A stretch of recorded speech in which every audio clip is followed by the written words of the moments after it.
कौन सा उस मंजिल को पाने का सही रास्ता है, उस पर आगे बढ़िए, फिर आपको निश्चित तौर पर सक्सेस ज़रूर मिलेगी।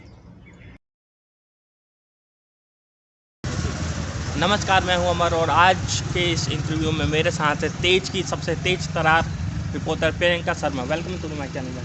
Thank you so much Amar, बहुत शुक्रिया कि आपने मौका दिया। मैम, मेरा पहला सवाल है, मैं आपका ज़्यादा टाइम नहीं लूँगा। मेरा पहला सवाल ये है कि जब आपने स्कूलिंग की तो स्कूलिंग में ही आपको रिपोर्टर बनना था, क्योंकि आप जितनी ब्यूटीफुल हैं और जितने आपके सोशल मीडिया पर फॉलोअर्स हैं, ऐसा मुझे लगता है कि आपको कोई और फील्ड में जाना चाहिए था, जैसे एक्टिंग, डांसिंग। तो आपने ये खुद डिसाइड किया था या फिर आगे कोई किसी ने बोला था पत्रकारिता में जाने के लिए?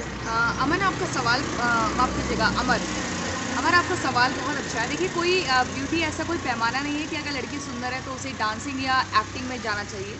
आप देखिए, कई खूबसूरत लड़कियां हैं जो आज आईएएस बनी हुई हैं। तो ये मैंने खैर अपने स्कूल डेज़ के 8th स्टैंडर्ड में सोच लिया था कि मुझे पत्रकार बनना है। और मैं अपनी स्कूल की एक्स्ट्रा करिकुलर एक्टिविटीज़ में बहुत एक्टिव रहती थी। सुबह मॉर्निंग असेंबलीज़ को मैं होस्ट करती थी ताकि मेरा कॉन्फिडेंस बिल्टअप हो। वहीं से मैंने न्यूज़ पढ़ना शुरू किया और बचपन से ही मतलब स्कूल डे से प्लानिंग कर ली थी कि हाँ, इसी फील्ड पे जाना है, दाएँ बाएँ नहीं भटकना है। मैम, जैसे कि हम देखते हैं कि हर किसी की कोई ना कोई इंस्पिरेशन होती है और ज़्यादातर मैंने देखा है कि पत्रकारिता में भी किसी कोई ना कोई इंस्पिरेशनल होता है। तो आपका इंस्पिरेशनल कौन था? देखिए, कई बार क्या होता है ना कि इंस्पिरेशन खुद अपने घर से भी मिल जाती है। तो मेरे पेरेंट्स एक मेरी बहुत बड़ी इंस्पिरेशन रहे हैं और मेरे पिताजी बहुत ज़्यादा वोकल थे। खुद वो मतलब कई सारे प्रोग्राम्स ऐसे होस्ट करते थे, तो एक अलग ही फादर के अंदर मैंने ऐसी चीज़ें देखी और मुझे लगता है कि वही मेरी इंस्पिरेशन रहे हैं और वहीं से मैंने सोचा कि मैं इसी फील्ड पे जाऊँगी और कुछ ऐसा बोलूँ कि लोगों की ज़िंदगियाँ बदलें, उनके लिए मैं एक इंस्पिरेशन बनूँ और लोग उसको सराहें। ओके मैम, जब हम किसी पत्रकार से जब हम टीवी पे देखते हैं और रूबरू मिलते हैं तो उनमें काफ़ी अंतर आता है बात करने का। मतलब एक प्रोसेस होता है कि उसके अंदर में बात करते हैं। हम जब रूबरू किसी से बात करते हैं तो उनकी बात करने में तरीका अलग है। तो मैं नहीं, मेरे बहुत से दर्शक हैं, मैं ये जानना चाहते हैं कि क्या इसकी स्पेशल ट्रेनिंग की जाती है पत्रकारिता में, क्योंकि टीवी पे एकदम साफ़ सुथरा हिंदी, एकदम प्योर हिंदी बोली जाती है और जब वही पत्रकार थोड़ा बाहर आके एकदम कैजुअली बात करते हैं तो लोगों को लगता है कि पत्रकार नहीं है। तो ऐसा क्या कोई ट्रेनिंग होती है पत्रकारिता में? ये सवाल ना हर किसी के जहन में रहता है कि जिस न्यूज़ एंकर या रिपोर्टर को हम सुन रहे हैं या देख रहे हैं, तो इन्होंने कुछ खास ट्रेनिंग ली होगी या ये कहीं बाहर विदेश से पढ़कर आए होंगे। लेकिन मुझे लगता है कि ऐसा कुछ नहीं है। पत्रकारिता में कई ऐसे लोग हैं जिन्होंने जर्नलिज्म का कोर्स भी नहीं किया है, मैं आपको बता दूँ ये बात। तो ऐसा ज़रूरी नहीं है, लेकिन ये होता है जब हम किसी चीज़ को बहुत ज़्यादा अच्छे से पढ़ते हैं, बहुत अच्छा अध्ययन करते हैं और प्लस हम थोड़े वोकल होते हैं। मतलब हमें अच्छा लगता है किसी भी विषय पर अच्छे से अपनी बात रखना, चाहे फिर हम घर से ही उसकी शुरुआत करें, किसी सामाजिक कार्यक्रम से ही अगर हम शुरुआत करें। प्लस हमें पता है कि हम टीवी पे जैसा बनना चाहते हैं, कुछ और बड़े लोगों को नोटिस भी करते हैं। प्लस एक तरीका क्या होता है ना, हमारे दर्शकों को हमारी बात समझ आ जाए। तो आप देखेंगे हर न्यूज़ एंकर का, हर जर्नलिस्ट का एक अपना स्टाइल है बोलने का। ऐसा नहीं है कि कोई बहुत तेज़ी लगातार बोल रहा है तो सारे एंकर्स तेज़ बोलेंगे। हर एक का अपना स्टाइल है। कुल मिलाकर लबोलुआब ये है कि हमारे दर्शकों को हमारी बात समझ आ जाए, क्लैरिटी रहे। तो स्टाइल अपना होता है, अध्ययन जितना ज़्यादा अच्छा होगा उतना ज़्यादा हम अच्छे से बोल पाएंगे। तो कुल मिलाकर यही चीज़ें हैं। मैम, जब हम लोग किसी को फॉलो करते हैं, किसी पर्सनैलिटी को फॉलो करते हैं, तो हम उनके कमेंट में अच्छा बुरा सारे तरह के कमेंट देखते हैं। जब एक न्यूज़ पर्सनैलिटी की बात आती है, वो भी सोशल मीडिया पे एक्टिव रहते हैं, जैसे आप बहुत एक्टिव रहती हैं, तो कई बार ऐसा डीएम आपको आता होगा जिससे कि आपका मोटिवेशन लो हो जाए। और जो नए जर्नलिस्ट की पढ़ाई कर रहे हैं, जो कॉलेज में हैं अभी, उनको आप क्या मैसेज देना चाहेंगी कि कैसे अपने आप को मोटिवेट रखें? देखिए, मैं बस यही कहना चाहूँगी, अभी क्या हुआ है ना, कोविड पीरियड में काफ़ी लोग बहुत ज़्यादा नेगेटिव हो गए हैं, नेगेटिविटी एकदम घर कर गई है, तो उसको दूर करना बहुत ज़रूरी है। आप हमेशा पॉजिटिव रहें। यूट्यूब पे भी हम देखते हैं कई सारे ऐसे मोटिवेशनल स्पीकर्स हैं जिनको सुनकर हमें एक तरोताज़गी महसूस होती है। खैर, जो जर्नलिज्म के स्टूडेंट्स हैं जो इस फील्ड में आना चाहते हैं, तो सीधा तौर पर ये मान के चलो कि एड़ी चोटी का जोर तो लगाना पड़ेगा, इतना आसान नहीं है, बिल्कुल स्क्रैच से आपको काम करना पड़ेगा और कोई शॉर्टकट नहीं है। तो क्या है ना, मेहनत का कोई विकल्प नहीं होता है और नॉलेज का कोई विकल्प नहीं होता है। तो ये दोनों अगर लगातार आपकी रहेगी तो आपको आपकी मंजिल ज़रूर मिलेगी, लेकिन हाँ, शॉर्टकट से हमेशा बचना है। अगर कोई आपको ज़रा सा भी किसी चीज़ का लालच देता है तो उसमें आप बिल्कुल ना फंसे, बिल्कुल ट्रैप में ना आए। हाँ, अगर आपने सोचा है कि आपको राइटिंग में जाना है तो उस पर ज़्यादा से ज़्यादा अध्ययन करें, पढ़ें, लिखें, उसको सोशल मीडिया पे शेयर करें। आजकल क्या है ना, सोशल मीडिया एक अच्छा प्लेटफॉर्म है, एक अच्छा टूल है कि आपकी चीज़ अगर बहुत ज़्यादा अच्छी है, पसंद आ रही है या वायरल हो रही है तो ऑटोमेटिकली आपको अप्रोच खुद किया जाएगा। तो जहाँ भी आपका इंटरेस्ट है, रिपोर्टिंग में है, एंकरिंग में है, एडिटिंग में है, कुछ भी हो, उस पे अध्ययन करें, बार-बार अध्ययन करें, क्योंकि practice makes a person perfect. तो आपका जो परफेक्ट टैलेंट होगा, उसको जितना ग्रूम अप आप करेंगे, आपको आपकी मंज़िल ज़रूर मिलेगी। तो जिन लोगों को आप पसंद करते हैं, उनको सुनते रहिए, क्योंकि वहीं से आपके अंदर पॉजिटिविटी आएगी। जिसको भी हम पसंद कर रहे हैं ना, अगर हम उसको सुन रहे हैं, बहुत नेगेटिव है, यार कुछ नहीं हो सकता है जीवन में। लेकिन अगर हमने उस पर्सनैलिटी को देख लिया, अपने आप कॉन्फिडेंस बूस्ट अप होता है।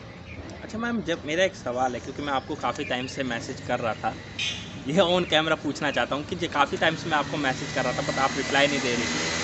फाइनली लकी दिन कहूँगा उस दिन, जिस दिन आपका रिप्लाई आया, ओके ठीक है। तो उस समय से लेके अब तक क्या आपके दिमाग में चल रहा था, ये बंदा क्यों अप्रोच करना चाह रहा है, क्यों इतना मैसेज करता है, क्या आपके दिमाग में चल रहा था? देखिए अमर, कई बार ऐसा होता है ना, कई बार ऐसा होता है कि मैं नहीं, आपके पास भी कई सारे मैसेजेस आते होंगे, अगर नहीं, सोशल मेरे मीडिया पास नहीं पे, आते। या सपोज आपके पास अगर दिन के 5 मैसेज भी आए, हो सकता है आप 4 को पढ़ रहे हैं, 1 को आप नहीं पढ़ पाए। हुँ। तो ऐसे ही क्या होता है कि कई बार कुछ मैसेजेस रह जाते हैं, वो इंटेंशनली नहीं होते हैं, हम नहीं देख पा रहे हैं। लेकिन हाँ, जब मैंने देखा कि आपने मुझे बोला कि मैम मेरा एक यूट्यूब चैनल है, मैं ऐसे इंटरव्यूज़ करता हूँ, मैं करना चाहता हूँ इंटरव्यू, आपका अगर टाइम मिले तो बिल्कुल। मतलब क्या है ना, जब जिसका जो पैशनेट इंसान हो और उसकी हम ज़रा सी भी अगर मदद कर सकते हैं, तो मुझे लगता है कि मैं उसमें कहीं पीछे नहीं रहूँगी।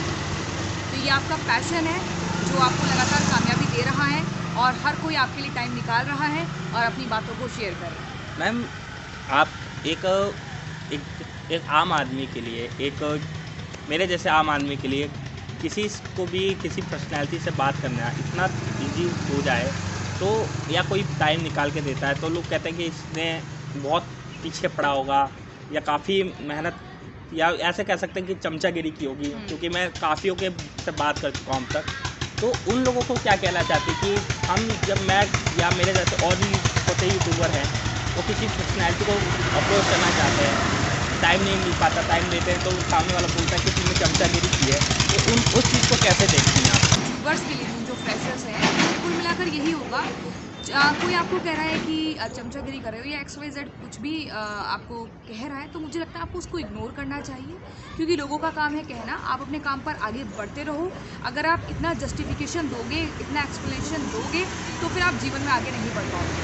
तो ज़रूरी है कि जो लोग सोच रहे हैं, जो कह रहे हैं, उनको कहने दो और अपना आप आगे बढ़ते रहो, अपने काम पर फोकस करो, तभी आपको सक्सेस मिलेगी, क्योंकि यही सक्सेस का असली मंत्र है। और आपने कोई ऐसी चमचागिरी नहीं करी है, आपने नॉर्मली एक बात पूछा, एक दूसरी बार भी पूछा, तो ये मुझे लगता है कि हर जगह होता है। किसी अगर बड़ी शख्सियत को भी अगर किसी का इंटरव्यू करना है ना, वो भी उससे 2-3 बार तो टाइम लेता ही है। मैं किसी मतलब बड़ी जर्नलिस्ट की अगर बात करूँ, उसको किसी का करना है तो वो भी 1-2 बार तो पूछेगा ही। इसमें आपने कोई चमचागिरी नहीं करी है, कोई ऐसा बियॉन्ड द लाइन जाके कुछ ऐसा आपने रिक्वेस्ट नहीं करी है। नॉर्मली आपने पूछा, ये हमारे ऊपर था कि हम आपको टाइम दें या क्या बनाएं। मैम, जब हम लोग, अब हमारी जब फ़िलॉसफ़ी की बात आती है, आखिरी क्वेश्चन है ये आपसे, जी। जब हमारी फ़िलॉसफ़ी की बात आती है तो हम लोग अलग-अलग फ़िलॉसफ़ी देते हैं, बल्कि हम उन्हें कभी मानते भी नहीं, कभी सुनी भी नहीं होती, पर वो मुँह किसी के लिए कह देते हैं। तो जेन्युइन फ़िलॉसफ़ी जो इंसान को अपने पास रखनी चाहिए और दूसरों को देनी चाहिए, मोटिवेशनल तौर पे, कि वो खुद भी मोटिवेट रहे और दूसरों को भी मोटिवेट करे, तो आपकी फ़िलॉसफ़ी क्या है? तो मुझे लगता है कि इग्नोर बुलशिट्स इन लाइफ एंड अपना आप कीप मूविंग, अपना आगे बढ़ते रहो। और सक्सेस तभी मिलती है जब आपके अंदर पैशन होता है, आप हार्ड वर्क कर सकते हो, और अपनी फील्ड के अकॉर्डिंग जितना ज़्यादा आप नॉलेज गेन करेंगे तो उसका कोई दूसरा सब्स्टिट्यूट है ही नहीं। मैं इसको मानती हूँ, और मुझे लगता है कि जीवन में कोई शॉर्टकट नहीं होता है, बस आपको खुद के लिए खुद मेहनत करनी होती है, और फिर ऊपर वाला ज़रूर उसका फल देता है। मैं ये मानती हूँ, और आप सबको भी यही मानना चाहिए। यही फ़िलॉसफी है कि आप लोग क्या कह रहे हैं इस पर ध्यान मत दीजिए, आपने क्या सोच लिया है अपने लिए उस पर ध्यान दीजिए। कौन सा उस मंजिल को पाने का सही रास्ता है, उस पर आगे बढ़िए, फिर आपको निश्चित तौर पर सक्सेस ज़रूर मिलेगी। थैंक यू मैम, आपका भी टाइम बहुत कीमती है, आज आप बहुत बिजी हैं। यह हैं प्रियंका शर्मा, आज तक की तेज तरार रिपोर्टर, और हम इनका शुक्रिया करेंगे और thank you Amar, thank you सो अलविदा मच। कहेंगे क्योंकि और उन्होंने, मैं कहूँगी, मेरी दुआएं ये है कि आपका यूट्यूब चैनल बहुत तरक्की करे, बहुत ज़्यादा और सब्सक्राइबर्स हो आपके। ये भी अब शेयर करेंगी वीडियो को। हाँ, सब्सक्राइबर्स आपकी बहुत ज़्यादा बढ़े, और आपको खूब तरक्की मिले आपके जीवन में। All the best. इनका थैंक यू।